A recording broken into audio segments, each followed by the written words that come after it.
Fluorescent lights buzz at aisle height. Security mirrors ripple with stacked reflections. A boy's phone plays a video, too quietly to be rude.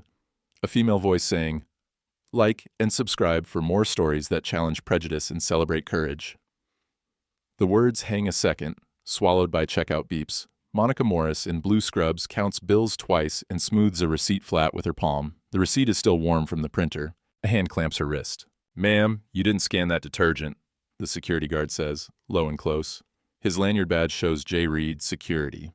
There's a stitched American flag on his shoulder and a radio mic clipped to his lapel. The mic crackles from time to time with laughter that isn't about here. Monica blinks and points to the receipt. "It's right there," she says. Her voice is steady. The plastic bottle sweats on the conveyor. Condensation makes a dark halo on the black belt. Kellen's hand goes to his backpack like muscle memory. He pulls out a pen and begins to write on the back of a bus schedule. Time, 5:42 p.m. Register, self-checkout, 4. Staff in sight, cashier in red apron, short hair, mole on chin. Security grabs mom's wrist, says item is unscanned. Receipt says 5:41 p.m. Total, $46.11. "Let go of my mom," Kellen says. The sentence comes out clearer than he expects, not a shout. The guard doesn't look at him. Monica tries to turn her wrist, but the grip tightens. "I said let go of my mom," Kellen repeats. And then the words that nobody expects, "Not here, not like this. Let go of my mom, and I'll make you stand." "What?" The guard glances down at him like Kellen is noise. "I'll make you stand," Kellen says again. "In court." A cashier laughs. The guard's radio pops, and a male voice says, "You got a code 4? Is this going to be fun?" Monica squares her shoulders. "The detergent is on the receipt," she says to anyone who might be listening. The air smells like citrus cleaner and old floor wax. A toddler in cart seat kicks rhythmically against a metal bar with sticky sandals. The boy's rubber soles squeak on the floor. He keeps writing. He watches camera domes in the ceiling, one above aisle 6, one angled over self-checkout. The one here is pointing toward the exit, not down at the registers. He writes that too. Camera angle facing exit, blind spot likely near self-checkout 4. He presses the receipt under the pen and traces where the numbers read 4011, produce, 2.99, 1007, detergent, 7.99. It's printed. The ink is dark. His mother is right. "Sir," Monica says to the guard, "the receipt is in my hand." The guard says, "Ma'am, you can explain that when the cops get here." He keeps the wrist. "You have no right," Kellen says. He holds his phone up and the guard flinches at the lens. "You're not police. Private security contracted by the store," the guard says, "and you're obstructing. Back up." 2 blue uniforms appear, walking fast. One is a woman with a bun so tight it gives her eyes a determined lift.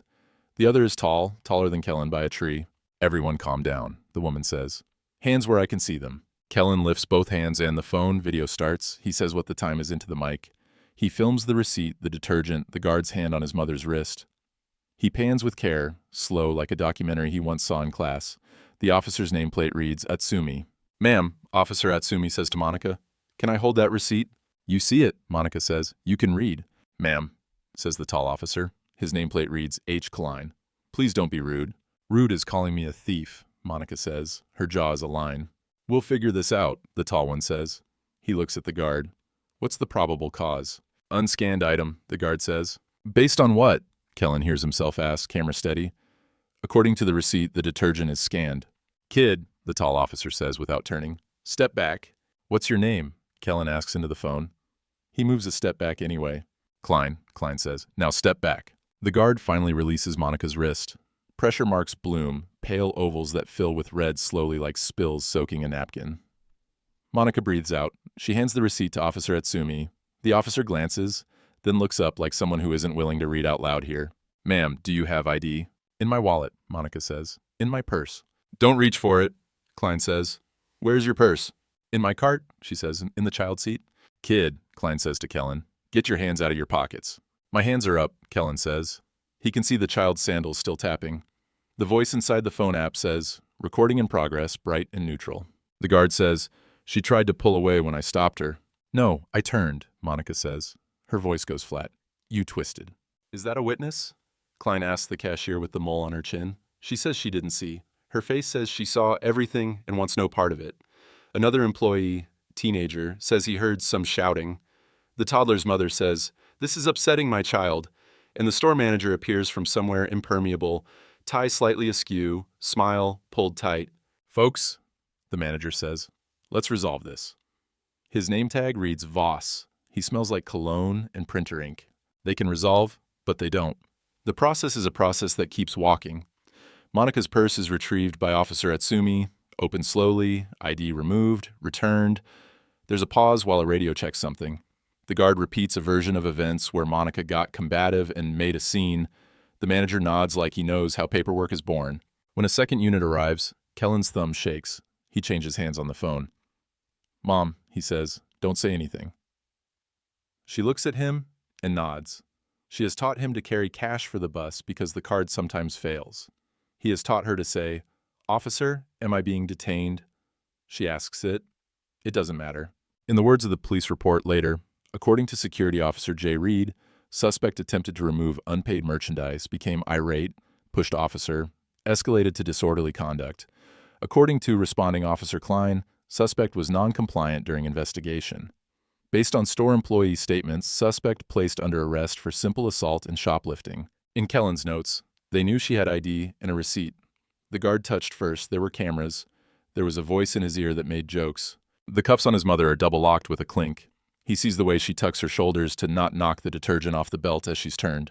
The bottle falls anyway and hits the floor with a dull thud. A drop of blue slides along the ridge and clings. "Mom," Kellen says. He hears his voice crack and clamps it. "Call Pastor," she says, "and keep the receipt." "I will," he says. He tucks the receipt into his pocket and taps the phone to stop the video. The app asks, "Save recording?" He taps yes. Outside, the sky is bruised purple at the edges. Air smells like car exhaust and fried chicken from the takeout place down the block.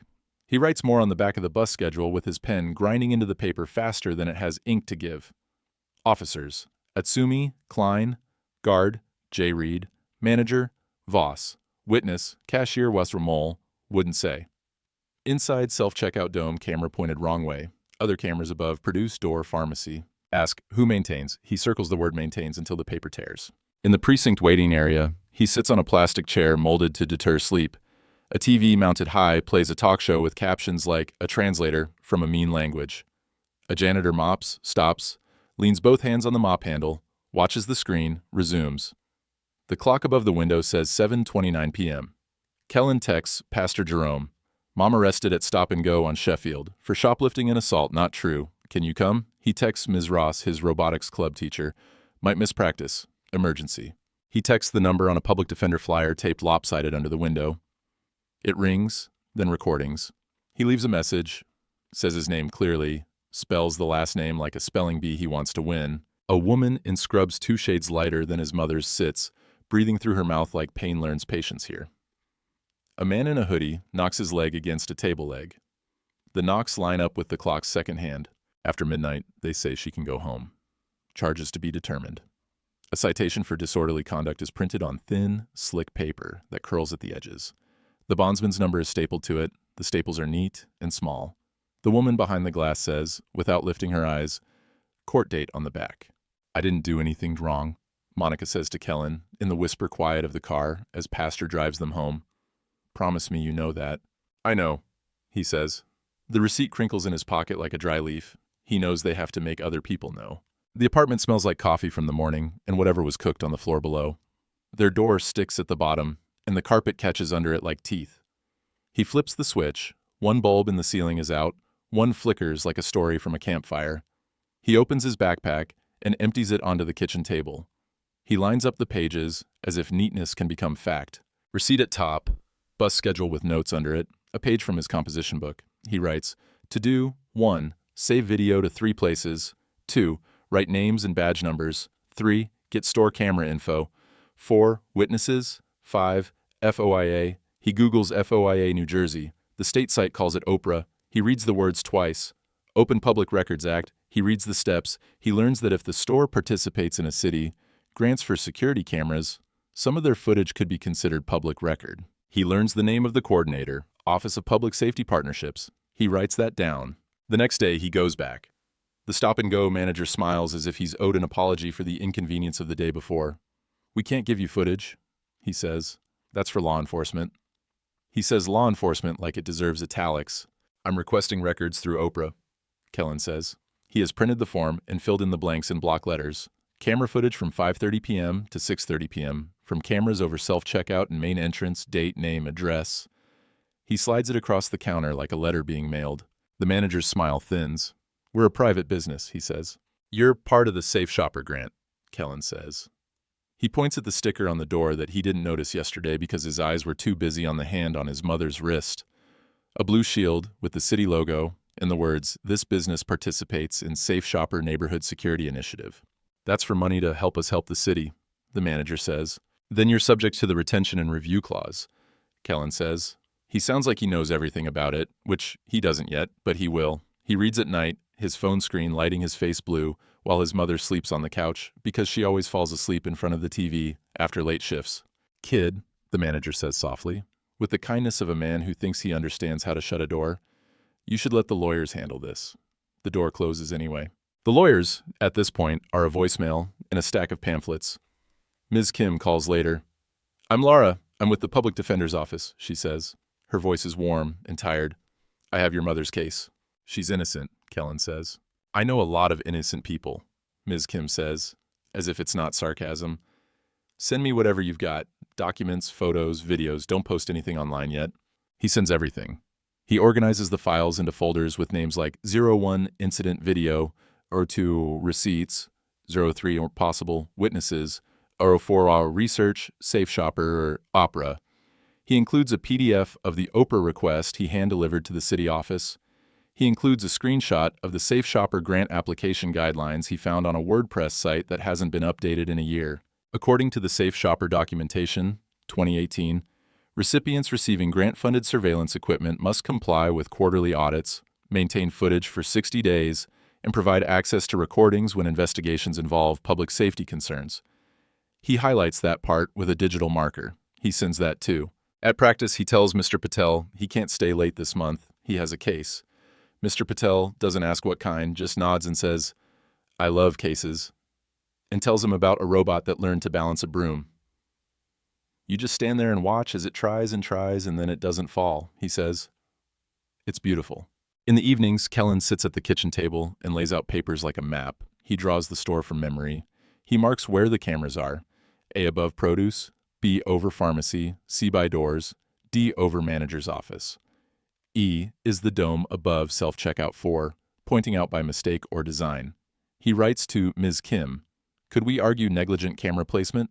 He includes photos of the ceiling he took from the cereal aisle while pretending to compare prices. He sends a diagram of sightlines traced in pencil and scanned with his phone.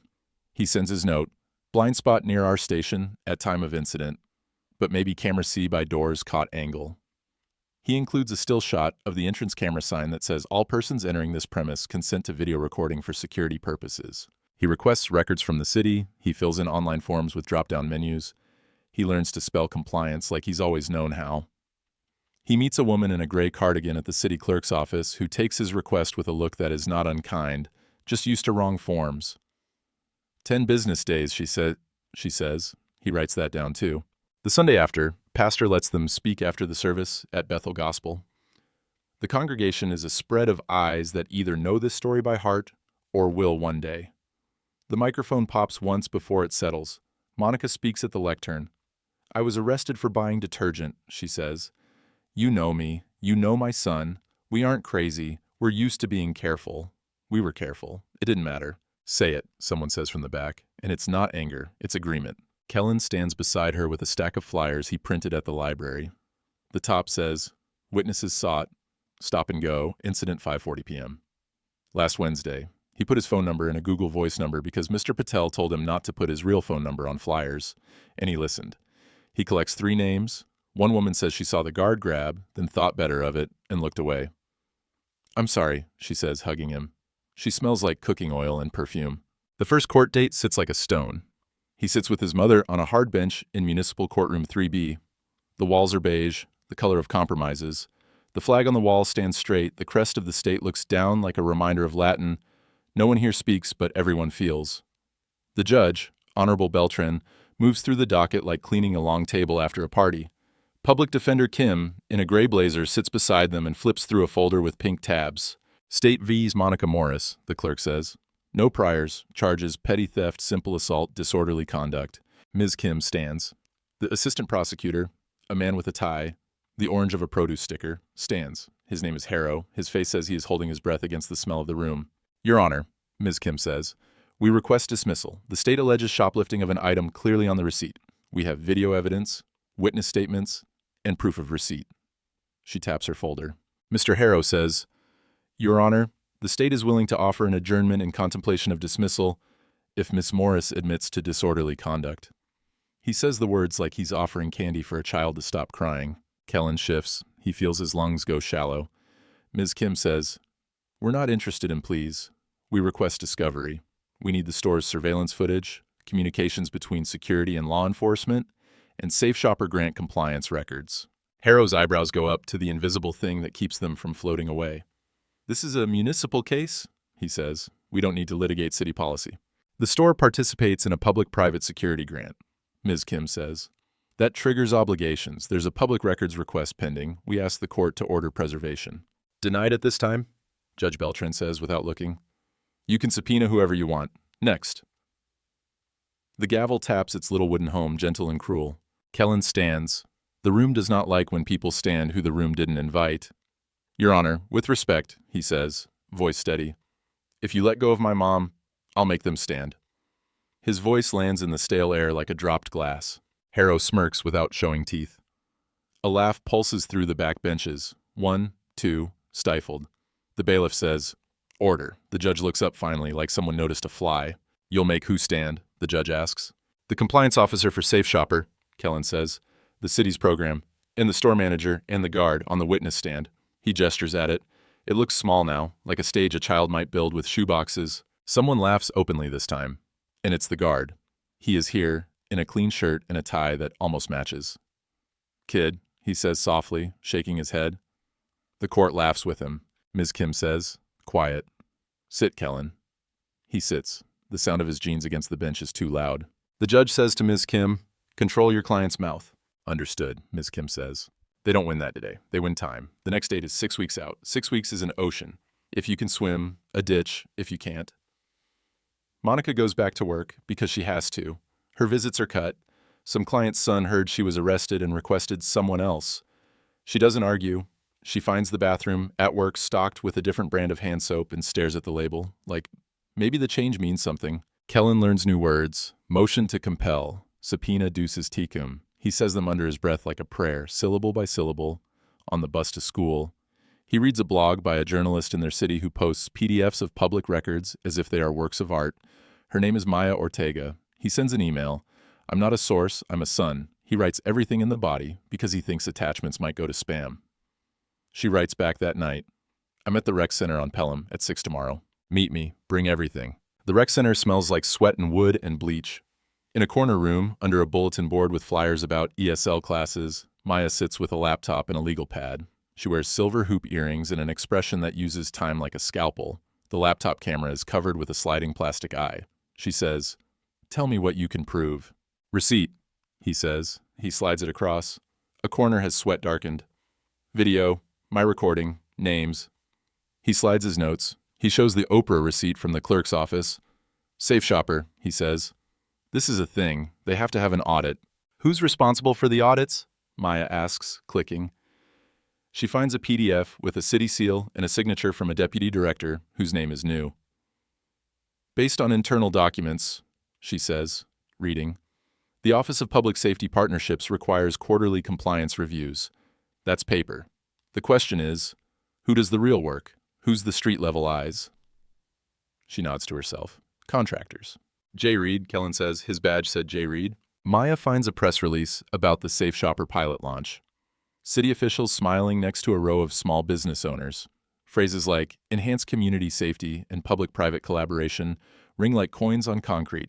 A name, Jeb Reed, formerly with Spencer Security Associates. If he's a contractor under the city grant, Maya says, some of his actions are under color of law. That's not nothing, kid. Kellen says, we don't want to sue. We want to end this. Document first, she says. Justice needs paper to stand up. She opens a new document and types bold, timeline. They fill it. She writes in the other words journalists use to be careful. According to reports, witnesses stated, records show, internal emails obtained by this outlet indicate. She doesn't publish yet. Kellen goes back to the stop and go and stands in the cereal aisle scanning the ceiling. Nobody stops him. He films the dome cameras and the angles and the reflection on the convex mirror.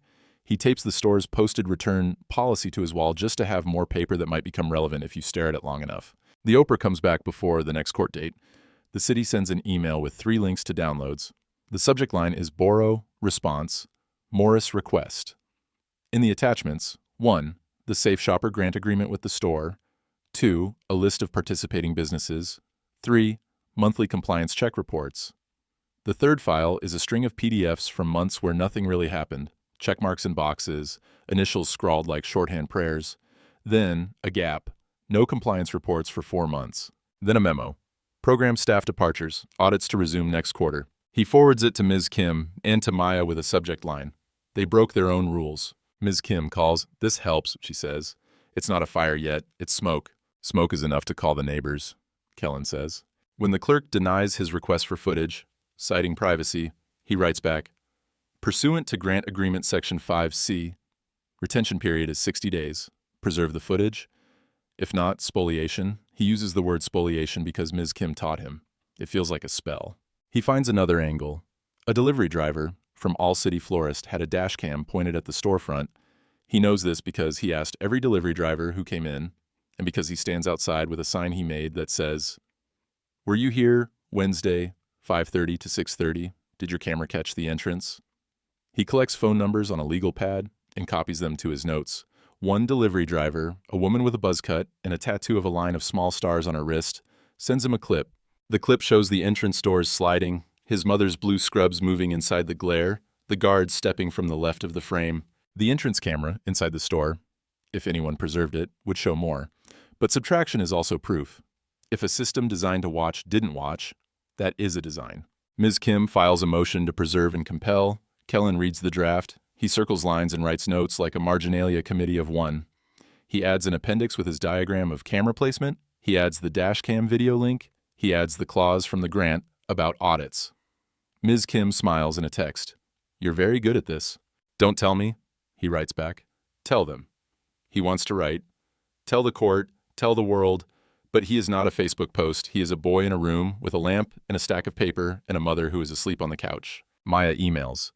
Based on 2 internal emails we obtained, the ADA's office asked the Safe Shopper coordinator to hold off on producing footage until they reviewed civil exposure. She sends the emails with some names blacked out. Kellen discovers the feeling of anger that is precise. It doesn't make him shake. It makes him plainer. At the second hearing, the courtroom has new faces. Maya sits in the back with a notebook. A pastor, in a clerical collar, sits beside a woman with a stroller. 2 men in suits, who look like they know people who own boats, sit behind Mr. Harrow, the ADA. State v. Morris, the clerk says. Ms. Kim says, "We filed a motion to compel testimony from the city's Safe Shopper compliance officer and the store manager, as well as a motion for sanctions due to spoliation." She stacks copies on the table like bricks. Harrow says, "Your Honor, these theatrics are not necessary for a simple shoplifting and assault case. The defendant can take a disorderly person's offense, and we can all go home." He smiles at the judge. The judge does not smile back. Ms. Kim says, "The state coordinated with a store that receives public funds to create a security apparatus.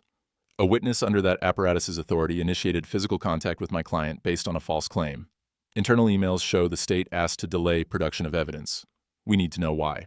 The judge looks up. He sees a boy hugging a binder. He sees the pastor and Maya. He sees the clerk with nails painted the color of patient symptoms. He says, "And bring in the compliance officer." Harrow blinks. "Your Honor," he starts. "Bailiff," the judge says, "find the compliance officer in the hallway. If not, call downstairs. I want someone from the Office of Public Safety Partnerships." He says the words like they're a riddle, and he is tired of guessing. The bailiff disappears and returns with a woman with hair cut neat and a jacket in agency navy. She holds a leather portfolio like it contains whatever's left of her certainty. She introduces herself. "Donna Slate, Compliance Director, Office of Public Safety Partnerships." Her voice is careful. "Ms. Slate," Judge Beltran says, "Step up, you're on the stand." At the defense table, Kellen feels his heart pick up. He has that sensation of falling and land at the same time. The guard in the back straightens like someone just called his name at a raffle. Nobody laughs. Ms. Kim approaches gently, the way you walk toward a skittish dog.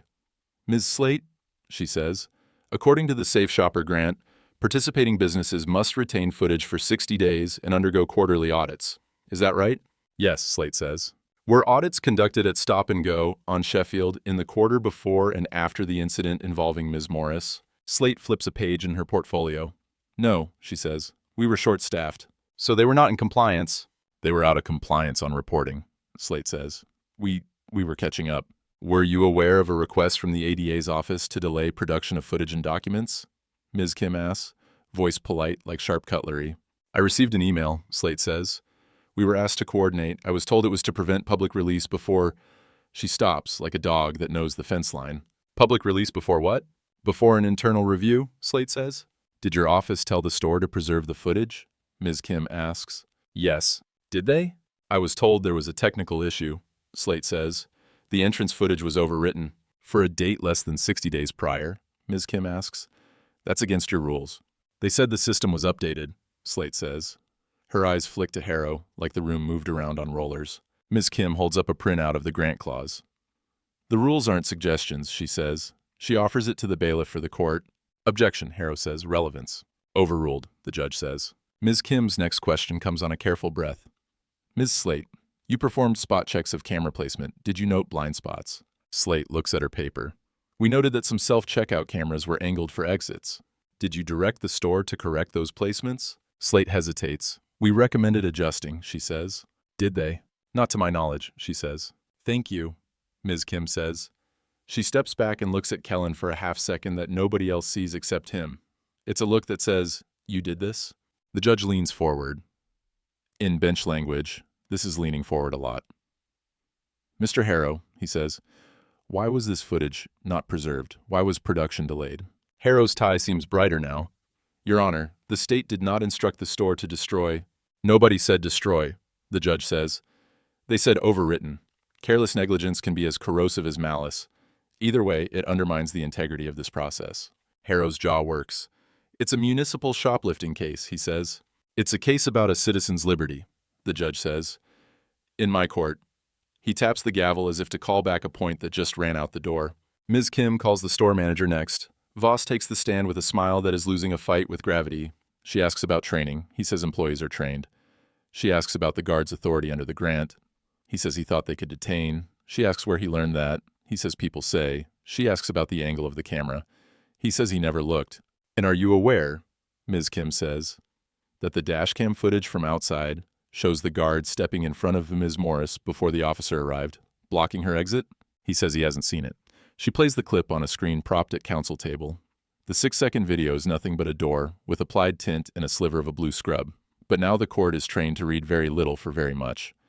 The guard shifts in his seat in the back and looks at his hands. Ms. Morris, Ms. Kim says, did you have the receipt? Yes, Monica says. The words are softer now. The room is listening. Did the guard touch you first? Yes, she says. Did he cause you pain? Yes, she says. The room holds its breath longer than any thought from the news. When the judge speaks, he does not hurry. The court finds the state failed to meet its burden to proceed, he says. There is insufficient credible evidence to substantiate shoplifting or assault. The court further finds that the state, in combination with a publicly funded security apparatus, failed to preserve potentially exculpatory evidence. The charges are dismissed. He looks at the ADA. I will be issuing an order to the city and the district attorney's office to review safe shopper compliance and discovery practices in cases involving private security under public contract.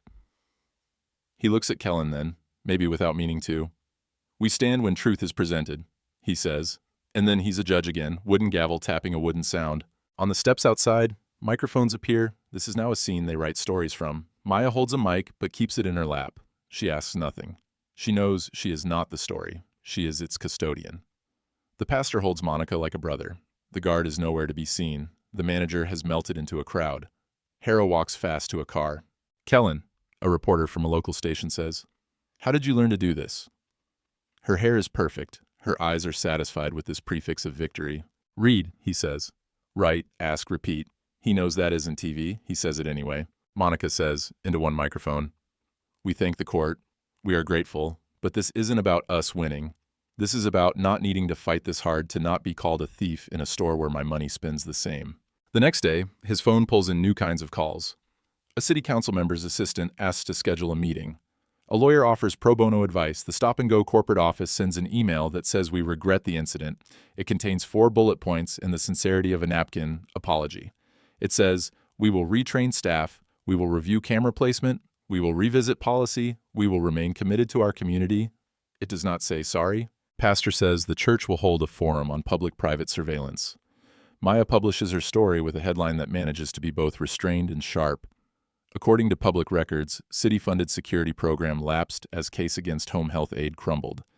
The subhead says a teenage son's paper trail forced transparency. He avoids the comments. Ms. Kim tells him, "Don't read anything where people can ruin your day."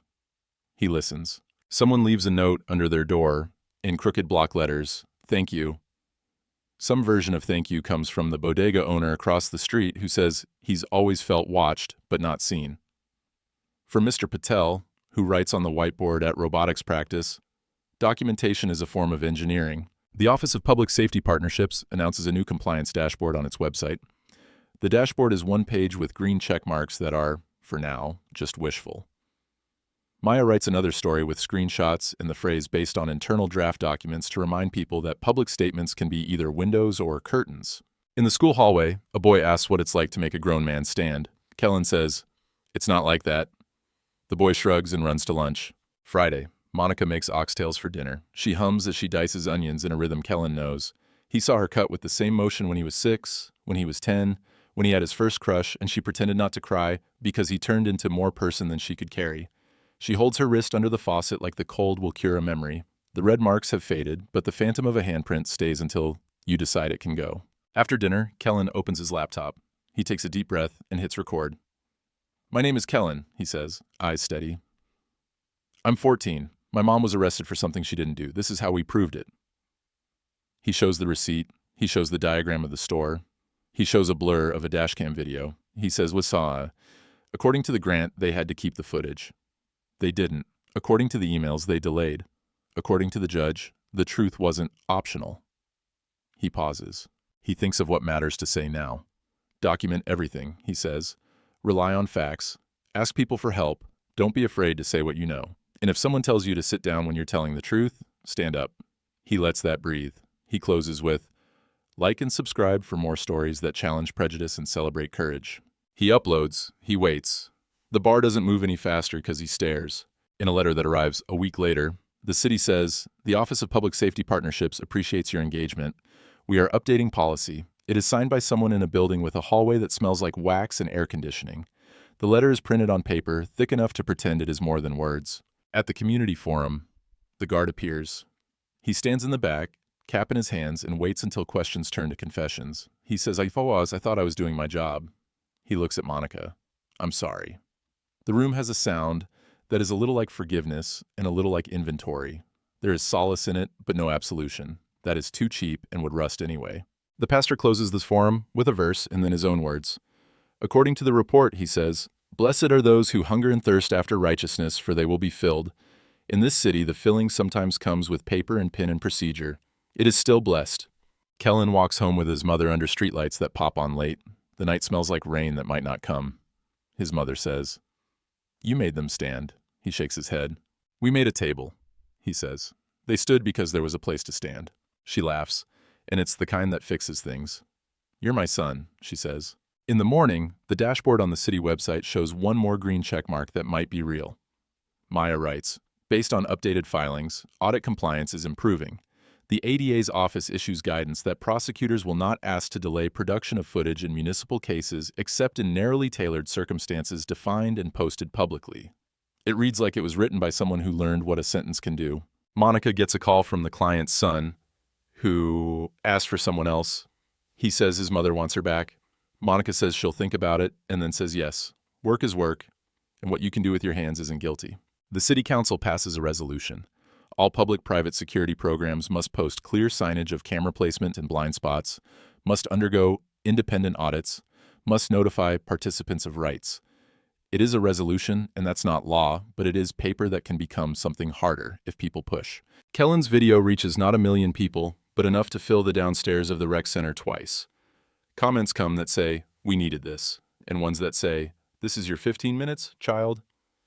Mr. Patel prints the first comment and puts it on the wall next to a schematic of an armature. He writes under it with a marker, "Time is what you build." On a day when the light through their kitchen window is a slice, Kellen folds the receipt one last time and slides it into a clear plastic sleeve. He tucks it behind a binder tab labeled Originals. He writes on a slip of paper and leaves it at the front of the binder. Dignity doesn't beg, it documents. He doesn't know if someone said it before. He knows it is true. He and his mother sit on the stoop and watch people come home. They measure the day in footsteps. A bus sighs at the corner while the wind smells like deli meat and rain that still hasn't decided. He thinks of court and cameras and faces and the laugh that became a lesson.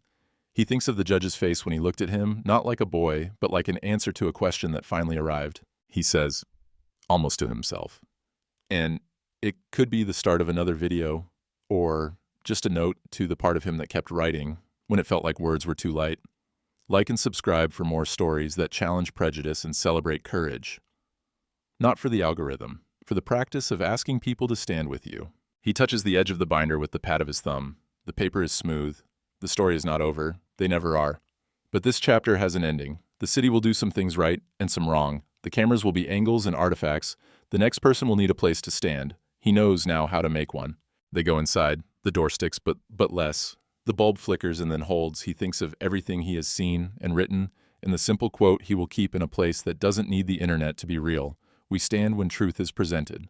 And another, his own. Dignity doesn't beg. It documents. On the table, next to a cup with pens and a pair of scissors, the bus schedule turned evidence sits under a magnet that says in capital letters, "You did it." The magnet is shaped like a star. It was from a fundraiser for the Robotics Club. It holds paper to metal. It is a small, specific function. It is enough.